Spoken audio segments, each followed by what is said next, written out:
अस्सलामुअलैकुम everyone, I am doctor Shanta Tahir and आप देख रहे हैं डॉक्टर मोटिवेशन। आज की वीडियो के अंदर हम ग्राफ्स डिस्कस करने लगे हैं फिज़िक्स के। जैसे कि मैं पहले एक वीडियो डाल चुकी हूँ ग्राफ्स पर, जिसके अंदर हम पहले ग्राफ या फर्स्ट लाइन वाले सारे ग्राफ डिस्कस कर चुके हुए हैं। ठीक है, आज हम ये सेकंड लाइन वाले सारे ग्राफ और अगले भी सारे इंशाल्लाह कवर करेंगे इस वीडियो के अंदर। अगर आप चैनल पर नए हैं तो जल्दी से आपने चैनल को सब्सक्राइब कर देना है। फर्स्ट ऑफ ऑल हमारे पास जो पहला ग्राफ आता है that is of the combination of the resistors. Combination of register के अंदर आपके पास एक ग्राफ है। ठीक है, यहाँ हमारे पास वी है और यहाँ हमारे पास करंट है, यानी वोल्टेज और करंट के दरमियान में ग्राफ है। जब भी वोल्टेज करंट के दरमियान में ग्राफ बनता है तो हमारे पास स्लोप जो है वो रेजिस्टेंस के इक्वल आती है। तो ऊपर वाली जो स्लोप होगी यानी जो बड़ी होगी वो सीरीज़ में होगी, और जो नीचे वाली थोड़ी कम होगी जिसमें रेजिस्टेंस वो पैरेलल के अंदर होगी। तो आपने ये ग्राफ को याद रखना है। ठीक हो गया।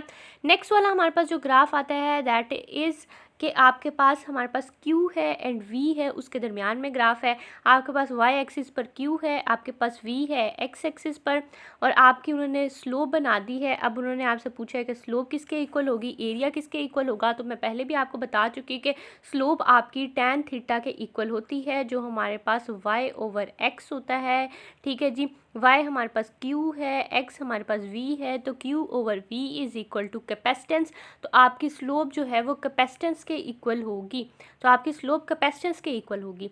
अगर तो वो कहता है कि इसका एरिया फाइंड करें, तो एरिया मैंने आपको कहा था कि हमने ग्राफ के नीचे जितना भी एरिया कवर हो रहा हो उससे एरिया को फाइंड करना है। तो एरिया का फार्मूला होता है ट्राइएंगल की सेंस के अंदर 1/2। ठीक है जी, बेस इंटू विड्थ को हमने मल्टीप्लाई कर देना है, यानी Q इंटू वी से आपने मल्टीप्लाई कर देना है। तो Q into V 1/2 Q into V जो है वो इक्वल होता है एनर्जी के। तो यानी आपका जो ये ग्राफ है इसका area is equal to energy. तो आपने ये बात याद रखनी है। नेक्स्ट ग्राफ देखें जी, हमारे पास है जी चार्जिंग और डिस्चार्जिंग का ग्राफ है। हमारे पास इस तरह से ग्राफ दिया हुआ है जी, हमारे पास इस तरह से ग्राफ दिया हुआ है। आपके पास नीचे टाइम है एक्स एक्सिस पर और आपके पास Q है V एक्सिस पर। ठीक है, आपके पास चार्जिंग अगर ऊपर जा रहा है ग्राफ या नीचे जा रहा है तो उसके मुताबिक होगी। अगर तो आपके रैपिड चार्जिंग है तो ऊपर वाला ग्राफ आएगा, और इसके अंदर आपका जो RC की प्रोडक्ट होगी वो कम होगी। ठीक है, ये बात आपने याद रखनी है। अगर आपकी चार्जिंग ज़्यादा है तो RC की वैल्यू कम है, और नीचे वाले के ऊपर आपकी चार्जिंग स्लो होगी और इसके अंदर आपकी RC की वैल्यू हाई है। तो ये बात आपने याद रखनी है। नेक्स्ट पर आ जाता है जी हमारे पास नीचे वाला ग्राफ जो है जी, जिसके अंदर उन्होंने डिस्चार्जिंग के बारे में बताया हुआ है। डिस्चार्जिंग आपने देख लेना है। डिस्चार्जिंग के अंदर हमारे पास क्या है जी, ये ग्राफ है, इसके अंदर Q यहाँ है, T यहाँ है। अब ये ग्राफ नीचे आएगा। ठीक है, इस तरह से आपके पास ग्राफ बन जाएगा। जो आपके पास ऊपर वाली लाइन है दैट इज़ स्लो डिस्चार्जिंग, यानी वो आहिस्ता आहिस्ता नीचे आ रही है, दैट इज़ स्लो डिस्चार्जिंग।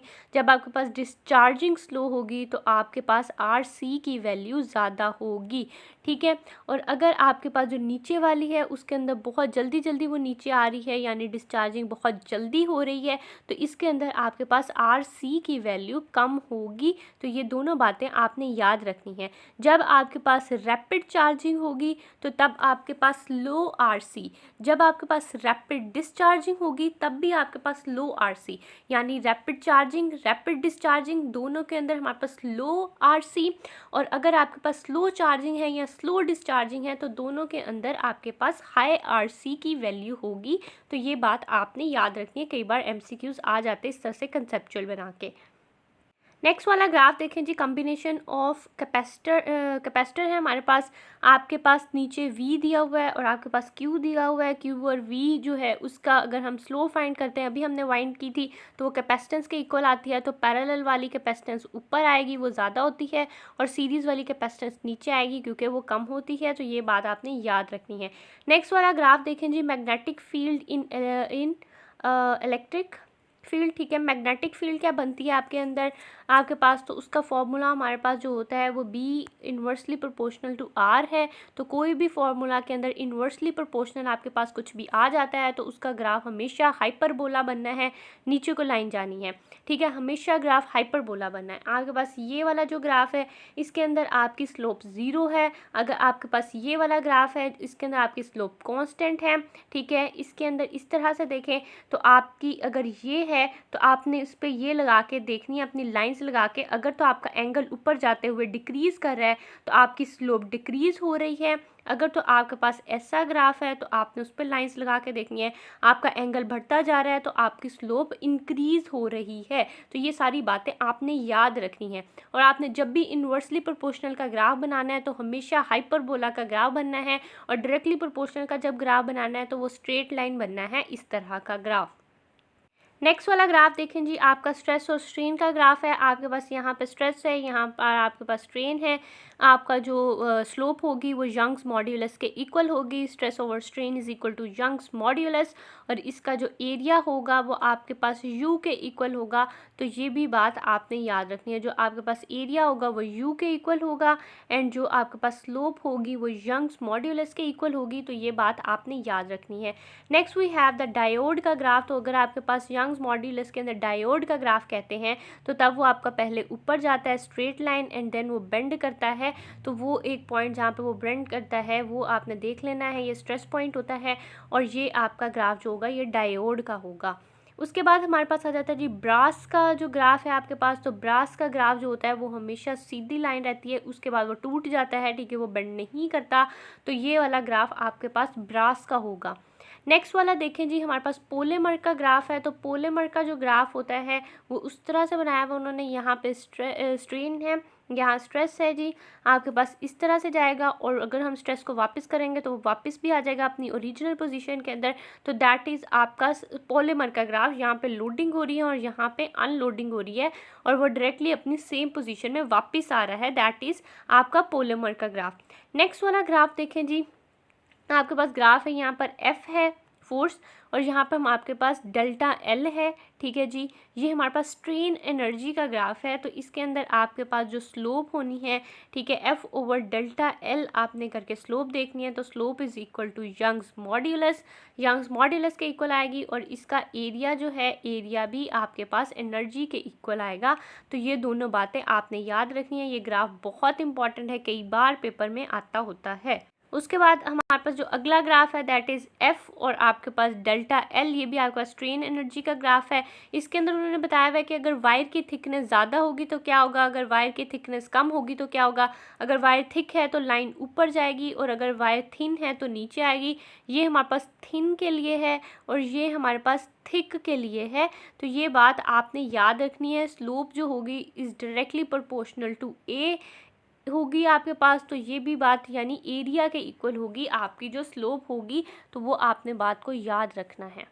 हमारे पास जो क्रॉस सेक्शनल एरिया होता है वो बेसिकली थिकनेस को शो करता है। तो इसीलिए हमारे पास जो थिक है वो ऊपर जाएगी, यानी उसके अंदर एरिया जो है नीचे ज़्यादा कवर हो रहा होगा, और जो हमारे पास थिन वाली है उसके अंदर एरिया जो है वो कम कवर हो रहा होगा। जैसे कि मैं आपको दिखाती हूँ, ये देखें जी, इसके अंदर सिर्फ इतना सा एरिया कवर हो रहा है, ठीक है, जबकि हमारे पास जो ये वाला है इसके अंदर ये सारा एरिया कवर हो रहा है।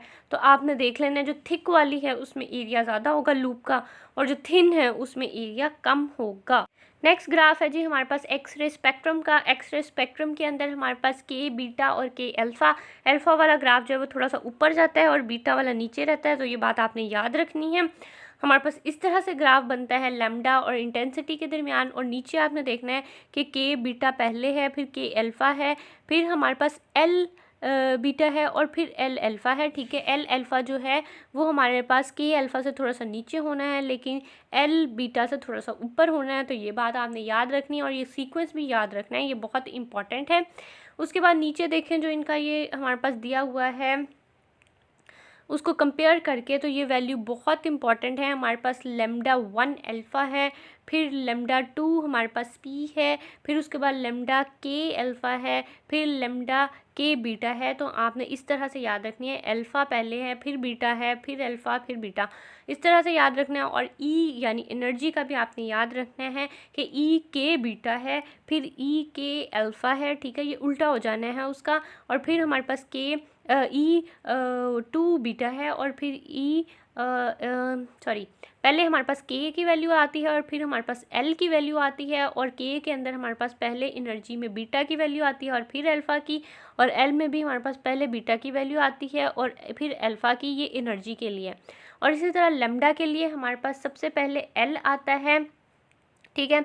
उसके बाद हमारे पास आता है जी के, ठीक है, ये उल्टा हो जाता है और एल के अंदर हमारे पास पहले आता है जी अल्फ़ा और फिर आता है बीटा, और के में भी हमारे पास पहले आता है जी अल्फ़ा और फिर आता है बीटा। ये लैम्डा और एनर्जी की वैल्यूज़ को आपने याद रखना है, दीज आर इम्पॉर्टेंट।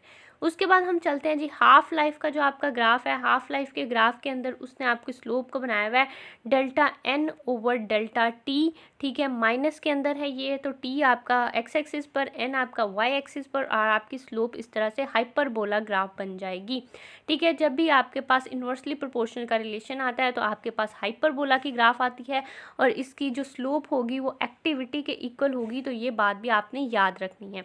नेक्स्ट पर हमारे पास ग्राफ आ जाता है जी कैरेक्टरिस्टिक कर्व ऑफ डायोड का। तो डायोड का ग्राफ आपने देख लेना है, आपका यहाँ से इस तरह से लाइन जो है हमारे पास नीचे जा रही है, ठीक है, और इस तरह से लाइन जो है वो डायोड में ऊपर जा रही है, तो ये बात आपने याद रख लेनी है। एज सच ये इतना इंपॉर्टेंट ग्राफ नहीं है, पर आपने एक नज़र इसको ज़रूर देख लेना है। Then we have the Coulomb's law. Coulomb's law का ग्राफ बहुत इंपॉर्टेंट है, ठीक है जी। F is inversely proportional to R square. जब भी कोई इन्वर्सली प्रोपोर्शनल का आपने ग्राफ बनाना है तो हमेशा हमारे पास हाइपरबोला का कर्व आना है, ये मैं आपको कई बार बता चुकी हूँ, तो आपको इसमें कोई मसला नहीं है। उसके बाद हमारे पास जो अगला ग्राफ है वो Q1 Q2 है, ठीक है जी। हमारे पास अगर 1/r² है तो Q1 Q2 अगर ज़्यादा है तो स्लोप ऊपर आती है, और अगर Q1 Q2 नीचे है तो स्लोप नीचे आती है, तो ये दोनों बातें भी आपने याद रखनी है। Then we have the relative abundance of isotope. तो आइसोटॉप की रिलेटिव अबंडेंस से हमारे पास ग्राफ किस तरह का बनता है, तो हमारे पास नियॉन जो है उसका 20 आइसोट्रॉप्स जो है वो हमारे पास उसका कर्व वो अबंडेंट ज़्यादा है, फिर 21 कम है और 22 उसके बाद है, तो इस तरह से उसका कर्व बनता है। ये केमिस्ट्री के अंदर बहुत इंपॉर्टेंट है आइसोटॉप की अबंडेंस वाला, तो ये फिजिक्स में भी थोड़े थोड़े आ जाते हैं आपके लिए, तो आपने इसको देख लेना है। नेक्स्ट पर जी हमारे पास आ जाता है जी आपके पास ग्राफ है इंडक्टर का। आपके पास हमारे पास ये एक्स एक्सिस वाई एक्सिस पर आ जाएगा, इंटेंसिटी एक्स एक्सिस पर आ जाएगी, आपकी स्लोप जो है वो एल के इक्वल है, एरिया जो है वो यू के इक्वल है, तो ये बात भी आपने याद रखनी है। जब भी आपके पास डायरेक्टली प्रोपोर्शनल का ग्राफ होगा तो वो पास करेगा directly from the x axis, या सॉरी एक्स एक्सिस नहीं, आपके एक्सिस में से पास करेगा, यानी ज़ीरो में से पास करेगा, और इसकी स्लोप एल है और एरिया यू है, तो ये बात आपने याद रखनी है। Then we have the characteristic X rays. X rays का हमारे पास जो आपका ग्राफ बनना है वो डेल्टा एफ और डायरेक्टली प्रोपोर्शनल टू जी के दरमियान में बन रहा है, दैट इज़ मोज़लेस लॉ। तो ये डायरेक्टली प्रोपोर्शनल है तो स्ट्रेट लाइन आएगी, ठीक हो गया, तो ये बात आपने याद रखनी है। उसके बाद हमारे पास आ जाता है, क्योंकि जो हमारे पास डेल्टा एफ है ना और जी दोनों की जो पार है वो 1 है, तो 1 का 1 होगा तो डायरेक्टली प्रोपोर्शनल ग्राफ आएगा। अगर तो वो आपके पास कहता है जी जी स्क्वायर के दरमियान में ग्राफ बनाएं और एफ़ के दरमियान में ग्राफ बनाएं, ठीक है, तो तब भी हमारे पास क्या है कि दोनों साइडों में स्क्वायर ले लिया हमने, इसका एफ़ से वो कट गया और इसका स्क्वायर आ गया। अब भी हम पावर देखते हैं तो इसकी पावर 1 है और इसकी पावर भी 1 है, तो तब भी स्ट्रेट लाइन ग्राफ आएगा।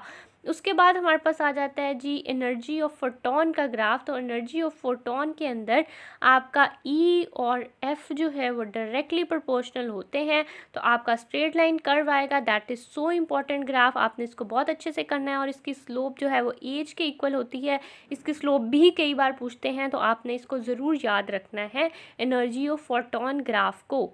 Then we have the isobaric process. तो आइसोबैरिक प्रोसेस के अंदर जो ग्राफ होता है वो इस तरह से होता है, और इस तरह जब भी ग्राफ होगा तो मैंने आपको बताया स्लोप हमेशा ज़ीरो होती है, तो आपने बात को याद रखना है। पी ओवर वी का ग्राफ जो है स्लोप ज़ीरो, तो आइसोबैरिक ग्राफ होगा। अगर तो स्लोप इन्फिनिटी है तो आइसोकोरिक ग्राफ होगा। तो इन्फिनिटी वाली स्लोप को इस तरह से बनाते हैं, ये आपके पास आइसोकोरिक होगा। और अगर हमारे पास स्लोप कांस्टेंट आती है तो तब आपके पास आइसोथर्मिक ग्राफ होगा। इस तरह से पी ओवर वी और कांस्टेंट बनाएंगे, और अगर आपके पास पी ओवर वी कांस्टेंट और थोड़ा सा आइसोथर्मिक के नीचे ग्राफ आता है और उसके ऊपर एक लैम्डा का इस तरह से पावर आती है, तो तब आपके पास ग्राफ जो होगा वो एडियाबैटिक प्रोसेस का होगा। तो ये बातें आपने याद रखनी है, दीज आर इंपॉर्टेंट।